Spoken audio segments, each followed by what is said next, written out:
हरि ओम तत्सत। अध्यात्म रामायण तृतीय सर्ग। मुनिवर अगस्त्य जी से श्री राम की भेंट। हरि अनंत हरि कथा अनंता, कहे सुनहि बहु विधि सब संता। प्रभु श्री राम भी अनंत हैं, उनकी कीर्ति भी अपरंपार है। संतों ने प्रभु की कीर्ति का अलग अलग वर्णन किया है।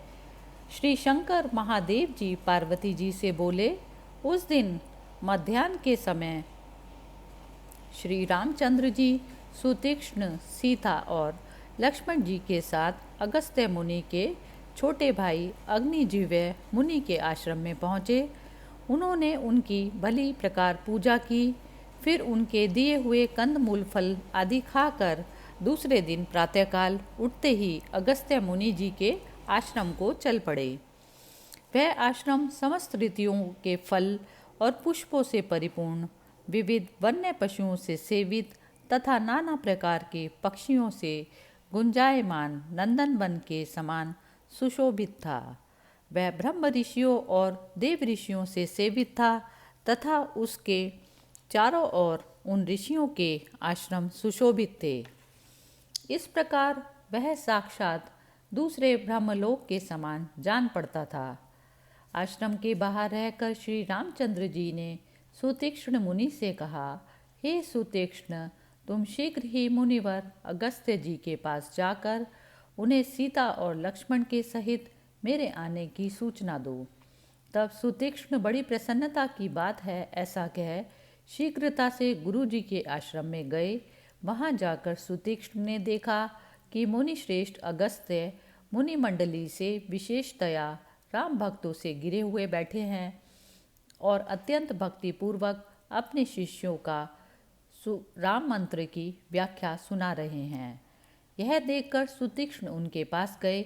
उन्हें विनयपूर्वक दंडवत प्रणाम करके सुबुद्धि से सुतीक्ष्ण ने कहा, ब्राह्मण दशरथ कुमार श्री राम सीता और लक्ष्मण के साथ आपके दर्शनों के लिए आए हैं और अंजलि बांधे आश्रम के बाहर खड़े हैं।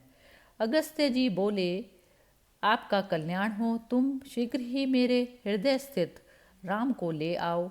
मैं उनके दर्शनों की इच्छा से उन्हीं का ध्यान करता हुआ यहाँ रहता हूँ।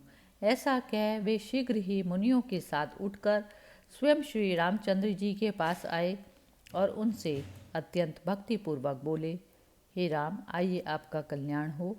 आज बड़े भाग्य से आपका समागम हुआ है। आज का दिन सफल है। आज मुझे मेरे प्रिय अतिथि प्राप्त हुए हैं। मुनीश्वर को आते देख श्री रामचंद्र जी अत्यंत आनंदित होकर लक्ष्मण और सीता जी के सहित पृथ्वी पर दंड के समान लेट गए। तब मुनिराज ने तुरंत ही राम को उठाकर भक्तिपूर्वक हृदय से लगा लिया और उनके शरीर स्पर्श से प्राप्त हुए आनंद से उनके नेत्रों में जल भर आया। उसके बाद मुनिश्रेष्ठ अगस्त्य जी एक हाथ से श्री रघुनाथ जी का हाथ पकड़कर उन्हें प्रसन्न मन से अपने आश्रम में ले आए और उन्हें सुखपूर्वक आसन पर बैठाकर उनकी विधि विधान से पूजा की तथा समय अनुकूल नाना प्रकार के वन्य फल भोजन कराए।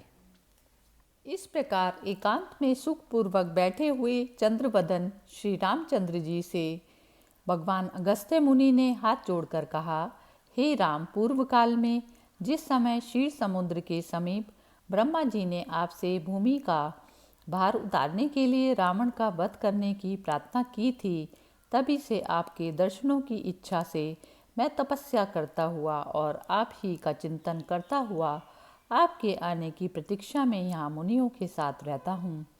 सृष्टि के आरंभ में विकल्प और उपाधि से रहित आप अकेले ही थे।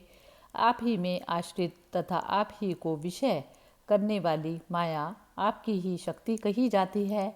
जिस समय यह माया शक्ति आप निर्गुण को ढक लेती है, उस समय वेदांत निष्ठ पुरुष इसे अव्यक्त कहते हैं, कोई इसे मूल प्रकृति कहते हैं और कोई माया, तथा यही अविद्या, संस्कृति और बंधन आदि अनेक नामों से पुकारी जाती है। आपके द्वारा शुभित होने पर इस शक्ति से महतत्व उत्पन्न होता है और महतत्व से ही आपकी ही प्रेरणा से अहंकार प्रकट हुआ है। महतत्व से ओतप्रोत वह अहंकार 3 प्रकार का हुआ, जो सात्विक, राजसिक और तामसिक कहलाता है। हे राम, तामस अहंकार से शब्द, स्पर्श, रूप, रस, गंध ये 5 सूक्ष्म तन्मात्राएं उत्पन्न हुई और इन सूक्ष्म तन्मात्राओं के से इनके गुण अनुसार क्रमशः आकाश, वायु, अग्नि, जल और पृथ्वी ये 5 स्थूल भूत हुए। राजस अहंकार से 10 इंद्रियां और सात्विक अहंकार से इंद्रियों के अधिष्ठाता देवता तथा मन उत्पन्न हुए और इन सब से मिलकर समष्टि सूक्ष्म शरीर रूप हिरण्यगर्भ हुआ, जिसका दूसरा नाम सूत्रात्मा भी है। फिर स्थूल भूत समूह से विराट उत्पन्न हुआ तथा विराट पुरुष से यह संपूर्ण स्थावर जंगम संसार प्रकट हुआ। हे जगदीश्वर, काल और कर्म के क्रम से आप ही देव, त्रियक और मनुष्य आदि योनियों में प्रकट हुए हैं। अपने मायिक गुणों के भेद से आप ही रजोगुण द्वारा जगत कर्ता ब्रह्मा जी, सत्वगुण द्वारा जगत की रक्षा करने वाले विष्णु और तमोगुण से उनका लय करने वाले भगवान रुद्र हुए हैं, ऐसा विद्वान पुरुष कहते हैं। हे राम, बुद्धि के सत्व, रज और तम इन 3 गुणों से ही प्राणी की क्रमशः जागत, स्वप्न और सुषुप्ति ये 3 अवस्थाएं होती हैं, पर आप ही इन तीनों से सर्वथा पृथक इनके साक्षी, चित स्वरूप और अविकारी हैं। हे रघुनंदन, जिस समय आप सृष्टि रूपी लीला का विस्तार करना चाहते हैं, उस समय माया को अंगीकार कर गुणवान से हो जाते हैं। हे राम, आपकी यह माया सदा विद्या और अविद्या 2 रूप से भासती है। जो लोग प्रवृत्ति मार्ग में लगे रहते हैं वे अविद्या के वशीभूत हैं, और जो वेदांतार्थ का विचार करने वाले निवृत्ति परायण और आपकी भक्ति में निरत हैं वे विद्यामय समझे जाते हैं। इनमें से जो अविद्या के वशीभूत हैं वे सदा जन्म मरण रूप संसार में फंसे रहते हैं, और जो विद्याभ्यासी हैं वे ही नित्य मुक्त हैं। संसार में जो लोग आपकी भक्ति में तत्पर और आप ही के मंत्र की उपासना करने वाले होते हैं, उन्हीं के विद्या का प्रादुर्भाव होता है और किसी का नहीं। अतः जो पुरुष आपकी भक्ति से संपन्न संदेह ही मुक्त है। आपकी भक्ति रूप अमृत के बिना स्वप्न में भी मोक्ष नहीं हो सकता। हे राम, और अधिक इस बात के लिए क्या कहें। इस विषय में जो सार बात है वह तुम्हें बता देता हूँ। संसार में साधु संग ही मोक्ष का मुख्य कारण कहा गया है।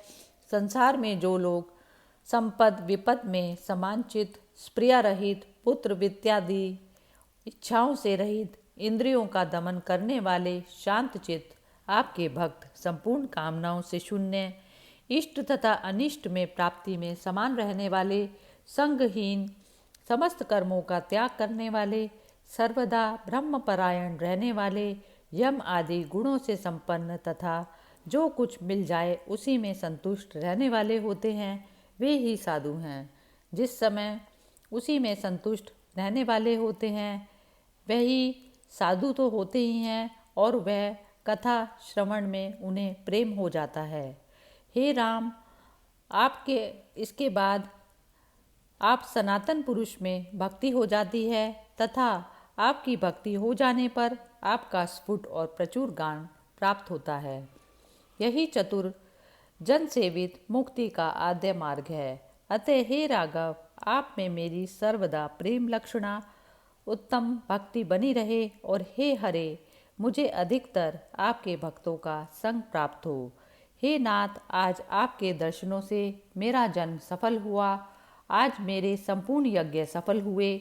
मैंने बहुत समय से अनन्य भाव से तपस्या की है। हे राम, आज जो मैंने आपकी प्रत्यक्ष पूजा की यह उस तपस्या का ही फल है। हे राघव, सीता के सहित आप सर्वदा मेरे हृदय में निवास करें। मुझे चलते फिरते सदा आपका स्मरण बना रहे। लक्ष्मीपति श्री रघुनाथ जी की इस प्रकार स्तुति कर मुनि श्रेष्ठ अगस्त्य जी ने उन्हें पूर्व काल में ही राम के लिए ही इंद्र का दिया हुआ धनुष बाणों से भरे हुए कभी खाली ना होने वाले 2 तरकश और एक रत्न जड़ित खड़ग दिया और कहा, हे राघव, पृथ्वी के बाहर स्वरूप राक्षसों का संहार करो, जिसके लिए आपने माया मानव रूप से अवतार लिया है। यहाँ से 2 योजन की दूरी पर गौतमी नदी के किनारे पवित्र वन से सुशोभित एक पंचवटी नामक आश्रम है। हे रघुनाथ जी, आप अपना शेष काल वहीं व्यतीत करें। हे सतपते, वहीं रहकर आप देवताओं के बहुत से कार्य सिद्ध करें। इसके बाद सर्वज्ञ भगवान राम अगस्त्य जी का यह मनोहर भाषण और तत्वार्थ गर्भित स्रोत सुन उनकी अनुमति लेकर प्रसन्नतापूर्वक उनके दिखाए हुए मार्ग पर चल पड़े। इति श्री मत् अध्यात्म रामायणे उमा महेश्वर संवादे अरण्यकांडे तृतीय सर्गे समाप्तः। मंगल भवन अमंगल हारी द्रवौषो दशरथ अजिर बिहारी। हरि ओम तत्सत।